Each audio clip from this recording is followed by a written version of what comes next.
Bom, pessoal, sobre a nossa projeção ortogonal, o nosso desenho projetivo, né? Lembrando que a projeção ortogonal, ela também é conhecida, chamada, né, de projeção ortográfica, tá bom? Vou deixar aqui no cantinho.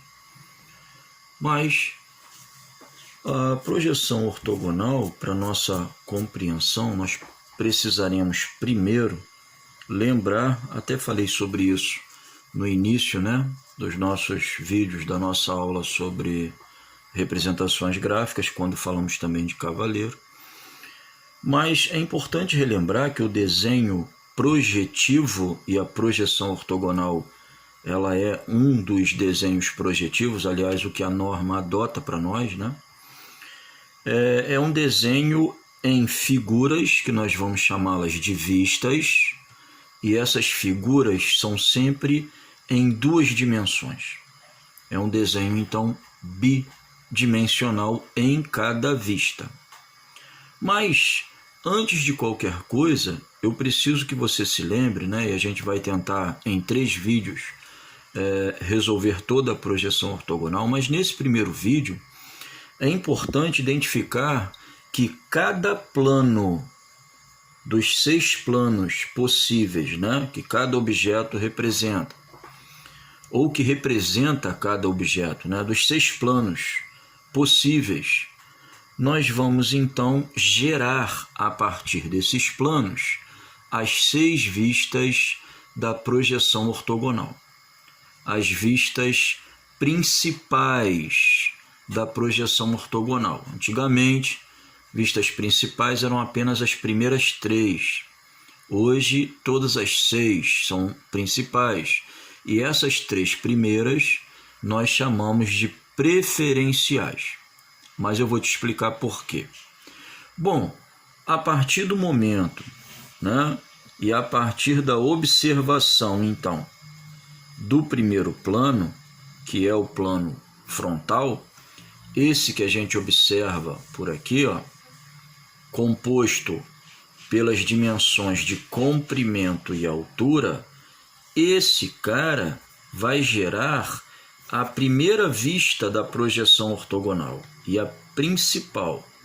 E depois a gente vai verificar que sem ela nada acontece.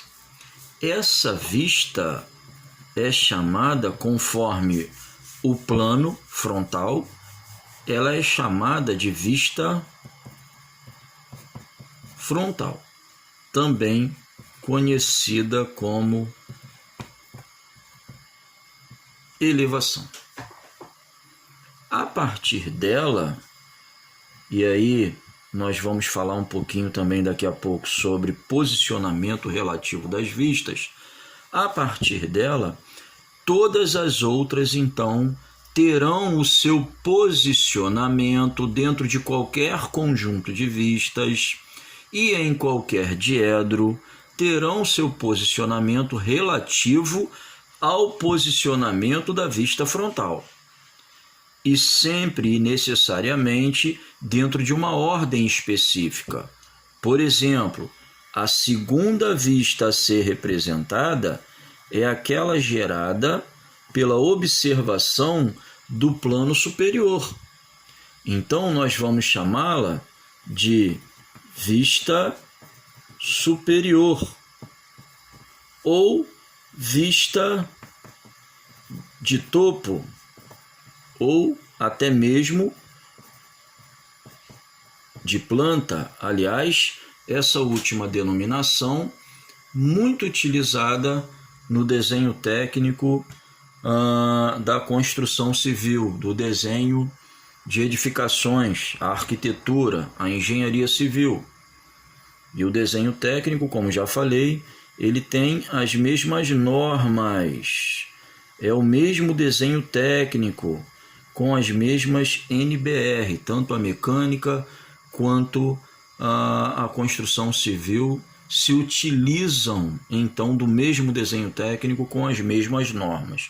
Obviamente, algumas convenções são diferentes, Dentro desse conjunto normativo, as convenções também são importantes, mas é o mesmo desenho técnico.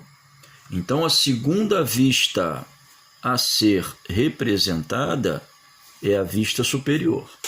A terceira vista gerada em qualquer observação de qualquer objeto é a vista lateral esquerda, também chamada de perfil esquerdo. Já a quarta vista é oposta a ela. A quarta vista será a vista lateral direita, também conhecida por perfil direito. A quinta vista, no entanto, ela vem da observação, é gerada pela observação do plano inferior. Então, o fundo de qualquer objeto, a parte de baixo, é que vai gerar essa vista inferior.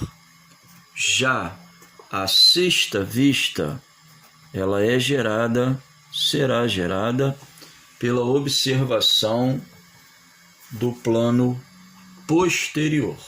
Então, vamos chamá-la de vista posterior. De forma que existe uma hierarquia, então, a partir da vista frontal, segue-se a vista superior, a vista de topo, ou planta, lembrando que a frontal também é conhecida como elevação. Bom, a terceira sempre a lateral esquerda, a quarta a lateral direita, a quinta é a vista inferior e a sexta será a vista posterior. Por que as três primeiras são consideradas, então, preferenciais e as demais são as complementares? Lembrando que ainda existem literaturas tratando essas três primeiras como vistas principais. Hoje, considera-se as 6 vistas principais, para que não haja confusão com as vistas auxiliares, ok? Depois nós vamos falar de vistas auxiliares. Mas por que isso? Bom, notem que na elevação, por exemplo, na vista frontal, eu tenho um par dimensional descrito. O par dimensional, comprimento versus altura. Já na posterior, eu repito esse mesmo par dimensional, comprimento versus altura. Na superior, eu terei comprimento versus largura repetido pela inferior, que também descreve o comprimento versus largura. Enquanto a lateral esquerda descreve o par dimensional altura versus largura, a lateral direita faz a mesma coisa, altura versus largura. Então, frontal, superior e lateral esquerda são as preferenciais, porque elas vão esgotar os pares dimensionais propostos. E as demais vão repetir esses pares dimensionais em planos, claro, diferentes, mas repetirão esses pares dimensionais.